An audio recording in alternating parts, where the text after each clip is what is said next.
Hey, kakain na kami. Oh my gosh, we are going to eat. Bakit parang ang puti ng mukha ko dyan? Kasi mo na yung bahay. Ay, oo, nakakaputi ng mukha yung bahay mo, te. You know what? She said, ang ganda daw ng camera ko. I just told her that it's just your house. Yeah, I think it is. It's the house. Tapos hindi masyadong shiny yung... Hindi ka talaga. Wow, nakakaganda pala yung bahay ni Ate Julie. But dito na ako magpo-photoshoot. Ito na yun. Ito na yun, yeah.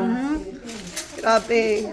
Nilagay ko lang yung Sige mga anak, kumain na kayo. Sige mga anak, masaya na ako na kayo ay nabubusog. Yung the thing, I added it. Thank you, Mother. Kanina pa kami nagugutom. I added that. Ang sarap. I added the Ay, kalami. Ako adobo lang. yung extra parang sarap driveway yun. for my tenants. Hello, hello. Ibang version naman ng biko to. It's a different version of biko. What? It's the same, kaya lang nilagyan ni Henry ng latik. I made the same, ano, pero it's not a... Kain na.